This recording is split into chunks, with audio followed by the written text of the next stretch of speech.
Nippongo Go Go. Esto es el podcast de Daikito, el profesor de japonés. Y aquí va a hablar del idioma, de la cultura, sobre todo, de Japón.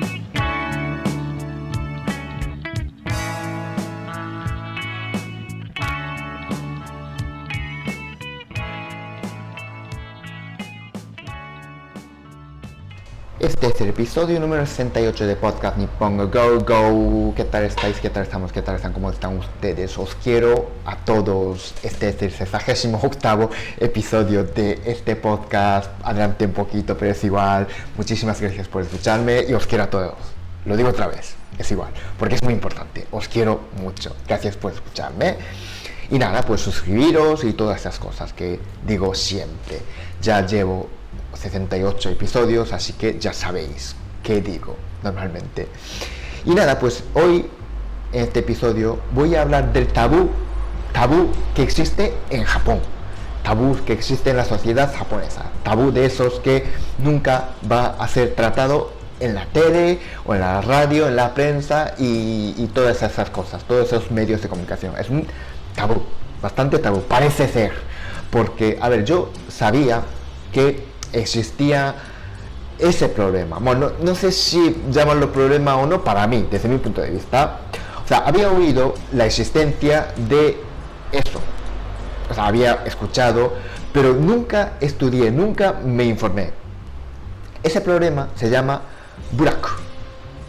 Buraku. Vale, lo voy a explicar después, pero yo la verdad es que no conocía ese problema hasta que me informé ahora, 2022, ¿vale?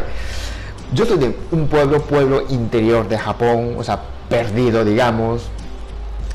Entonces, no sé si en mi pueblo existía ese problema de discriminación social. Existe más en este de Japón que oeste de Japón. O sea, existe más en Osaka que en Tokio. Y mi pueblo está más cerca de Osaka. O sea, desde mi pueblo a Kioto está más cerca, más o menos. Bueno, no sé si tardaría 2 horas en tren, pero bueno, mi pueblo es un pueblo de verdad. O sea, allí en Japón, si vives en una ciudad grande o más o menos cerca de una ciudad grande, yo creo que es muy fácil ir a Osaka o a Tokio o a esas ciudades grandes. ¿Por qué? Porque hay un servicio de tren bastante bueno. Yo creo que aquellos que habían estado allí en Japón ya lo sabéis, pues existe Shinkansen, trenes rápidos. Pero desde mi pueblo, para primero ir a una ciudad grande muy cercana a mi pueblo, tarda en tren 1 hora. Y ese tren no es el tren de JR como Renfe de aquí en España. O sea, no es una empresa grande, sino una empresa local, y yo creo que hay un tren cada hora. O sea, no soy de una ciudad grande, soy de un pueblo, pero pueblo de verdad. Todo el mundo tiene un coche y anda en coche y el tren viene un tren cada hora. Yo creo que hora punta quiero decir pues sobre las 7 o las 6 de la mañana. Yo creo que hay un tren cada media hora, pero aún así cada media hora, ¿vale? O sea, yo soy de un pueblo, pero un pueblo de verdad, no digo más pueblo, pero bueno. Y hubo una época que ni siquiera había tren, solo había autobús, y autobús también había un autobús cada hora para ir a esa ciudad grande. O sea que no sé si en mi pueblo existía ese problema, esa discriminación social. O sea, yo como cuando era niño nunca había escuchado de ese problema, de esa discriminación social. Igual me trabo la lengua en algún momento, pero bueno, es igual. Pero, ¿qué es esa discriminación social? ¿Por qué existe esa discriminación?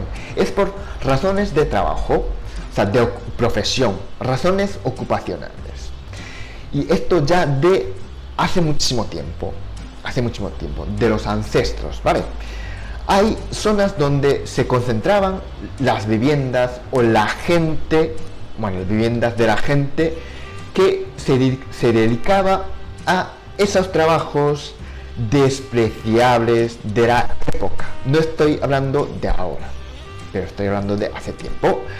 Ahí, en esa zona, vivían los que se dedicaban a esos trabajos. Y esos trabajos, bueno, despreciables, impuros, mejor dicho, pues que la gente pues no querrían, digamos, ese trabajo. O sea, esa gente. ¿Y qué son? ¿Qué son esos trabajos? Antiguamente, por la religión, estoy hablando de hace muchísimo tiempo, estoy hablando de ya casi 12 siglos atrás, o 12, 15 siglos atrás, igual. Antiguamente, por la religión budista o sintoísta, la muerte, o sea, lo que es la muerte, la sangre, es algo impuro. Impuro, algo sucio, y todos no querían, digamos, hacer trabajos relacionados con eso. Tocar, digamos, la sangre, tocar la muerte, digamos, nadie quería hacer. O sea, estoy hablando del siglo VIII, VII, por ahí. O sea, es un problema, entre comillas, que viene algo de lejos. Algo de lejos no, algo bastante lejos. O sea, alguien que tiene que hacer esos trabajos, carniceros, por ejemplo, claro, antes ciervos o jabalíes, o sea, animales silvestres, ¿no? O sea, alguien tenía que hacer, cortar la carne, la piel y todo eso, y entregar la carne al emperador. Y luego, pues, curtían ellos la piel de esos animales y vendían, digamos, productos de piel. O sea, eran carniceros y también, pues, curtidores. ¿Por qué? Porque nadie quería hacer ese trabajo, porque la muerte era algo impuro. La sangre, tocar la sangre, es algo bastante impuro en aquella época. Pero luego, por la necesidad, empezaron a tratar los cadáveres humanos, como dije antes, la muerte impuro. Entonces, pues, cadáver, pues no, nadie quiere tocarlo. Entonces, estos que hacían ese trabajo, por la necesidad de la época, pues empezó a tratar los cadáveres también, cadáveres humanos y cadáveres de vacas y de caballos. O sea, eran especialistas, digamos. Pero también eran despreciados los que se dedicaban a esos trabajos. Los que se dedicaban a esos trabajos tampoco podían casarse con gente de otra profesión, porque transmite la impureza. O sea, esos que se dedicaban se llamaban ETA. Bueno, ETA. La verdad es que suena un poco. Ahora que sí que pienso, es verdad, los que viven en España o los que saben algo de España, pues yo creo que ya sabéis, ETA. Había un grupo que se llamaba ETA en el País Vasco y ya sabemos cómo era. Pues entonces, pues ETA. Pero bueno, ETA. O sea, estos que se dedicaban se llamaba ETA. ETA, perdón. La entonación no es la misma. ETA. Y cuando viene la época de la guerra, pues cuando estaban todos en la guerra entre los feudales, los señores feudales que quieren conquistar un terreno, otro terreno, combatir tal, no sé qué, y al final pues hubo un señor que ganó toda la batalla y ganó, digamos, conquistó Japón. Pero bueno, sobre esa época, claro, la prenda de piel era bastante codiciada. ¿Por qué? Porque era resistente y era muy bueno para protegerse, digamos, el cuerpo. Entonces, la prenda de piel, o sea, lo que es el producto de piel era bastante codiciado. Entonces, ETA, es que la entonación es un poco difícil de controlar. O sea, los de ETA, claro, ellos eran curtidores. Entonces, eran también, pues, eran despreciados. Era un trabajo despreciado, pero también era codiciado.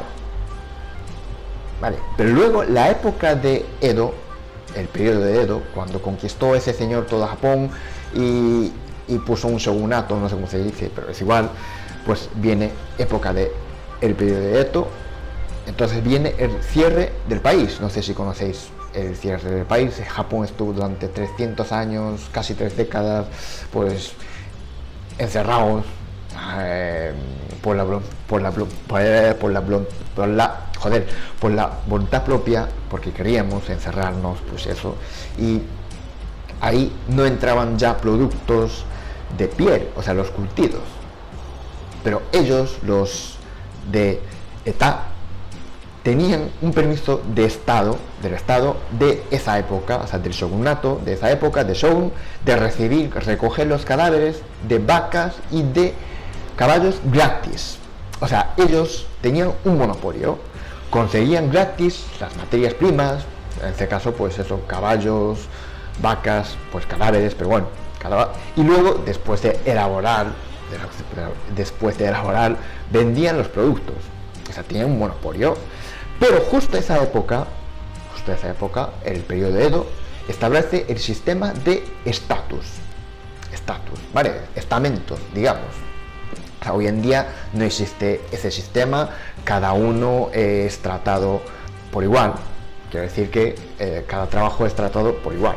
Pero bueno, en aquella época no, había un sistema de estatus, o sea, estableció ese sistema, y había estamentos, digamos, los samuráis, primer estamento, o sea, los que tenían más privilegio, los samuráis, y después agricultores, granjeros, y después viene artesanos, ¿vale? Y por debajo comerciantes. Pero bueno, según las investigaciones recientes, muy probable que solo existían dos estamentos, samuráis y el resto.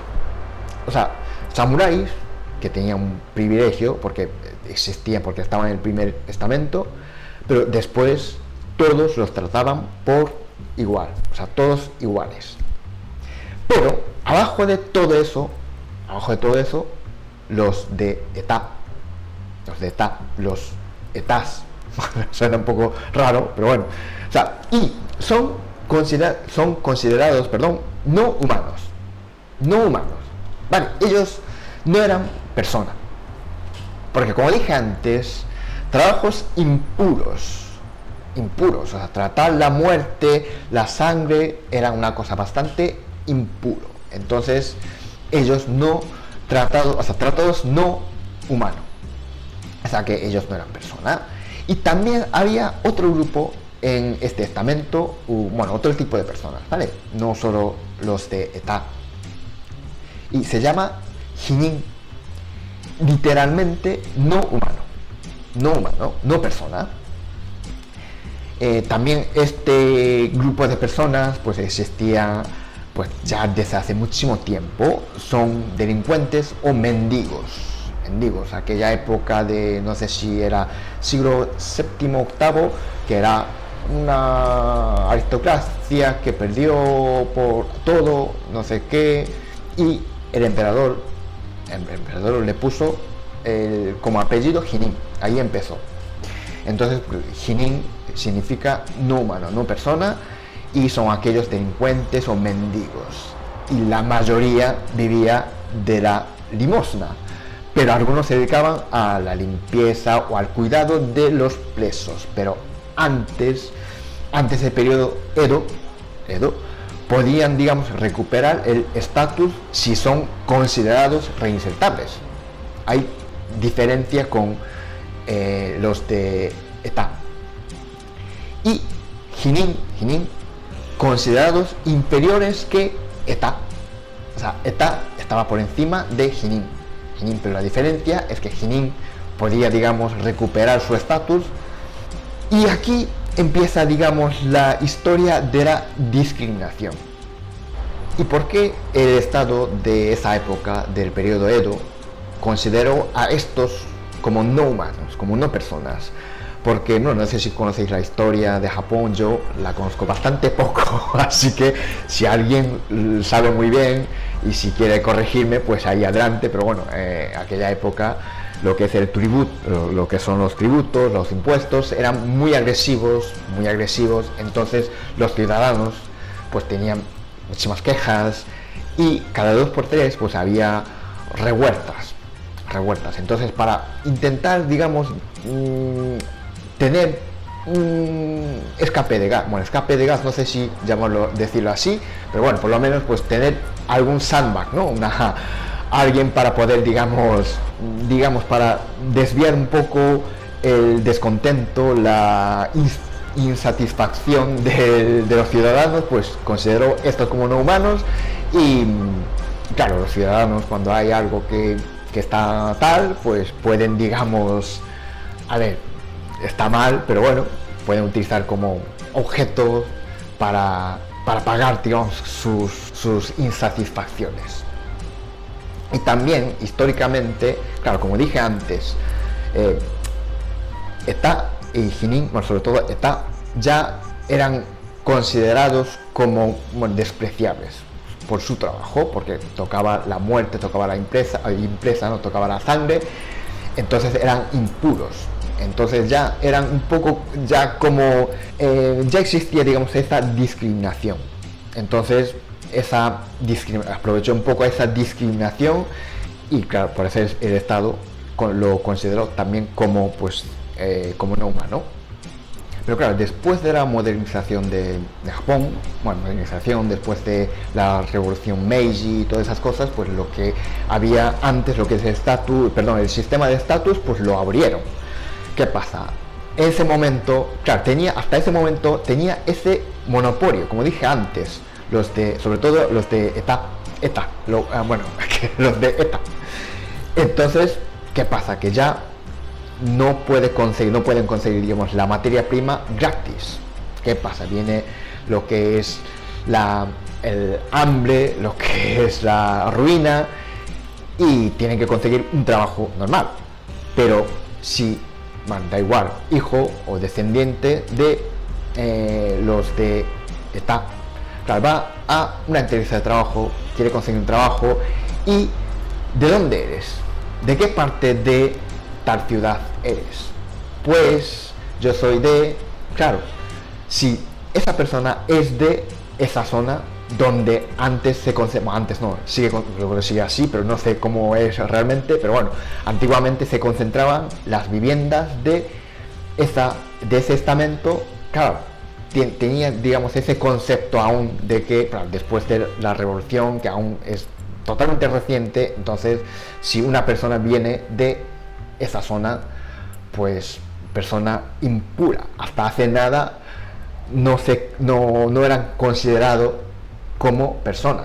Entonces como que había un rechazo, y esa discriminación aún hoy en día parece que sigue. Yo, como dije antes, mi pueblo, no sé si existía ese problema o no, la verdad es que no tengo ni idea, nunca había escuchado, nunca había oído, pero parece que aún sigue, digamos, esa discriminación. Si tú eres de tal pueblo, o sea, tal ciudad y tal zona, pues entonces seguramente tus antepasados, tus ancestros, pues se dedicaban a eso, y entonces como que parece que eso también provoca lo que es bullying y todas esas cosas en el colegio. No sé, como dije antes, en mi pueblo no había nada de eso, que yo sepa.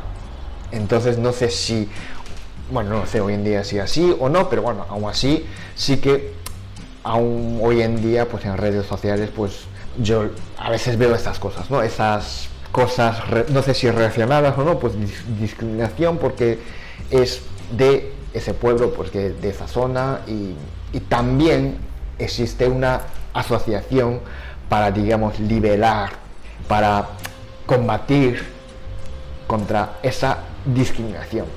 Pero también informándome, existían algunas opiniones de esos periodistas que realmente esta asociación no quiere erradicar ese problema, porque si erradicara, evidentemente ya no existe su razón de ser, su razón de existencia. Y claro, a raíz de todas estas discriminaciones hay privilegios, ¿vale? Entonces, claro, ¿qué privilegios? Pues a la hora de, pues, pedir préstamo y todas esas cosas, ¿no? Entonces, erradicar todos esos problemas, estoy mal hoy, pero bueno, es igual, voy a seguir así. Si erradicamos todos esos problemas, ¿qué pasa? pierde ese privilegio. Bueno, algo que me suena, no voy a decir de qué, pero bueno, ya sabemos cómo es ese tipo de asociaciones. Entonces algunos periodistas ya criticaban que, claro, realmente no quieren erradicar el problema, simplemente que siga, que es así. Pero bueno, es un tabú, parece que es bastante tabú en Japón, no puede, digamos, tratar este tema sobre todo en los medios de comunicación, porque si tratan, fomenta, digamos, la discriminación. Entonces pues la asociación y tal que viene queja de esta asociación y tiene que retirar, digamos, ese programa o ese reportaje porque fomenta la discriminación y todas esas cosas. En fin, hoy este episodio hablé de esa discriminación social. Hoy estoy mal, pero es igual, voy a subir así igual. Este episodio hablé de esa discriminación social, ¿vale? Que existe en Japón, el tabú social que existe en Japón. Pues eso, muchísimas gracias por escucharme este episodio hasta aquí, gracias por aguantarme hasta aquí. Y si te ha gustado, pues dale like, me gusta y comparte en tus redes sociales. Seguro que muchos esos que hablan de Japón, pues no hablan de este tema. Un problema que aún hoy en día sigue en nuestra sociedad japonesa. Pues eso, muchísimas gracias por escucharme hasta aquí. Os quiero a todos y hasta el próximo programa, hasta el próximo episodio. Pues eso, chao, gracias. Muchas gracias por escuchar este podcast. Suscríbete si te ha gustado y así podrás enterarte cuando un nuevo episodio esté disponible. Nos escuchamos en el próximo episodio.